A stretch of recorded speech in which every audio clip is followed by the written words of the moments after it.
I'd rather let the world betray me than betray the world myself. When you first hear this phrase, what comes to mind? A scheming villain with a painted face and squinting eyes, or maybe a heart full of malice from an old opera. Or perhaps the ruthless tyrant from Romance of the Three Kingdoms, the one who murdered a family and forced his advisor to die. For centuries, Cao Cao has been stuck with the label of a traitor. Countless novels and operas have painted him as the ultimate villain. However, history holds truths that are far more captivating and brutal, much more brutal than any story they could ever make up. Today, let's strip away this tired old portrayal once and for all. Let's travel back to the chaotic end of the Han dynasty, when bones were scattered across the wilds, and the land was silent. We'll meet the man whom Lucian praised as a founder. We'll come to know the individual who inspired Mao Zedong, a general with a whip in hand who rode east and left a legacy. He was neither simply a villain nor an idealized hero. He was a poet who excelled at warfare, a general who understood politics, and a statesman with completely unmatched literary talent. This man was Cao Cao, a figure so incredibly complex and controversial. A famous scholar described him as a minister capable of ruling in peace, and a hero of the chaos. During the Three Kingdoms, let us take 10 minutes to understand this totally exhausting figure. He stands as one of the most debated leaders in Chinese history. To truly understand Cao Cao, we must first examine his origins.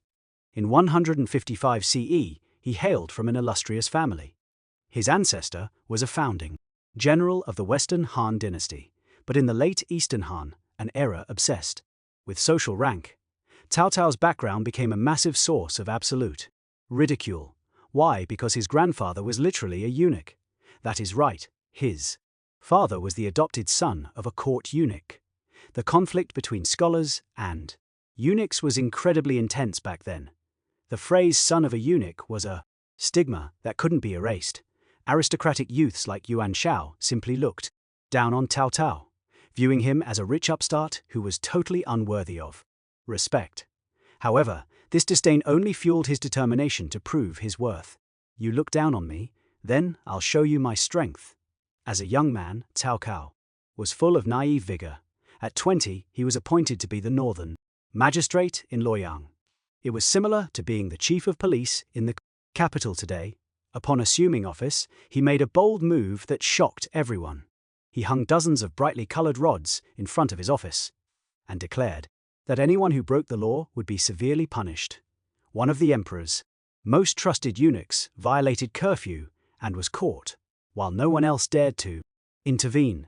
Cao Cao did his thing. He immediately beat him to death with one of those colorful rods. This act earned him a reputation and revealed his commitment to restoring order. At this stage, his ultimate goal wasn't to overthrow the ruling dynasty. He just wanted his tombstone to say he was a loyal general. Unfortunately, history had completely different plans for him.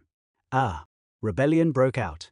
Dongzhuo seized control and the country collapsed. Guy who once dreamt of serving as a loyal minister changed completely. He transformed into a formidable warlord, rising amidst the flames of war. How does one survive in such chaotic times and unify the land? Cao Cao gave history one of the most textbook answers ever recorded. His contributions can be summarized. In politics, military strategy, and culture, Emperor Xian found himself starving in a ravaged city with no home. Every other warlord saw the poor emperor as a massive burden. Yuan Shao's advisors suggested taking the emperor in, but he declined. At this critical moment, Cao Cao seized the opportunity and defied the opposition. He personally led an army to bring Emperor Shan to Xuchang. Some romanticized stories call this holding the emperor hostage to control the lords. It sounds like kidnapping, but it was just a smart strategic move. A move to serve the emperor and command the unloyal lords. By holding the emperor, he wielded the strongest weapon of the time. He had absolute moral authority over literally everyone else. When he struck, it was seen as a legitimate action by the court, and if anyone challenged him, they were instantly seen as rebels. This political maneuver allowed him to easily take the moral high ground. And completely, decisively weaken his exhausted rivals. To fix the famine after years of war, he introduced the Tuntian system. He gave idle lands to displaced people, using the military to cultivate it. Within a few years, the desolate and silent north completely transformed. It became a surprisingly prosperous and fertile region. With their bellies full, the people actually followed him loyally. His life was largely just spent on horseback. He defeated Lu Bu, crushed Yuan Shu, and subdued Jiangsu. But the battle that really cemented his legacy happened at Guandu. Yuan Shao was the most powerful warlord in the north. He marched south with an army of over 100,000. Cao Cao only had 30,000 soldiers and dwindling supplies. It seemed like certain defeat, but he displayed remarkable strategic patience. He launched a surprise attack on the enemy supply depot. He set it ablaze, which completely crippled their massive forces. He then went on to just defeat the entire army.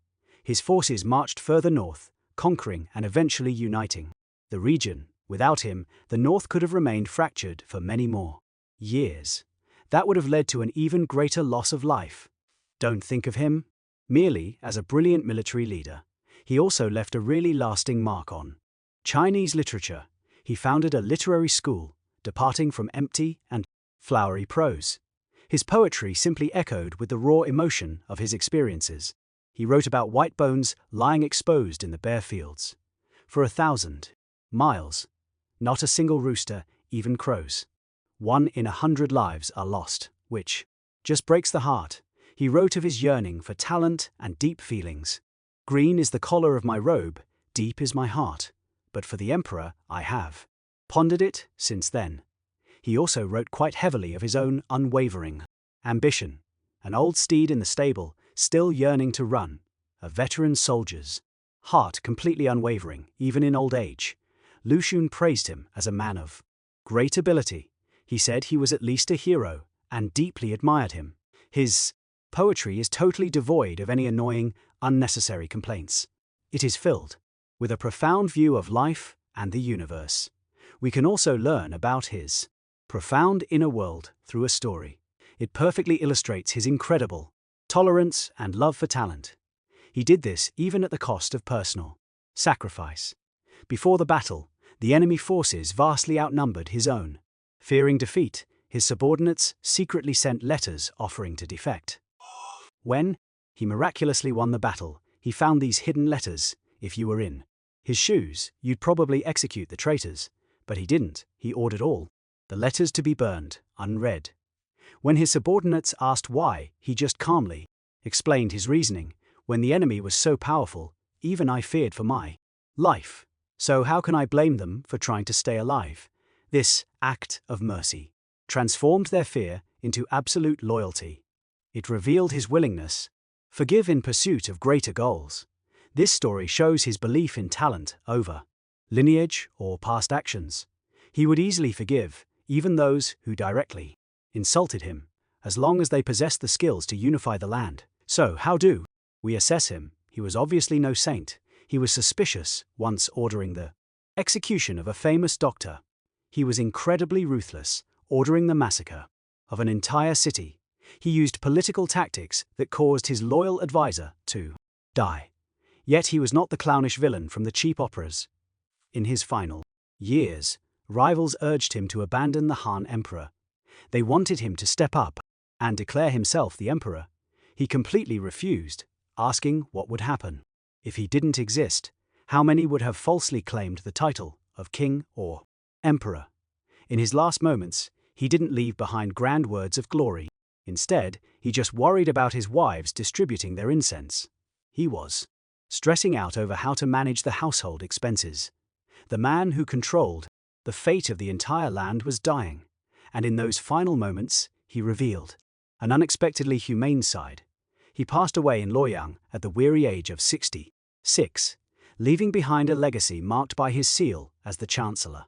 His tired life proved that true heroes do not need perfection. They establish order from chaos and light a torch in the dark. Despite the scorn of history, they try to stitch the world together. He was not just the brutal end of an old, broken era. He was also the very exhausting beginning of a new one.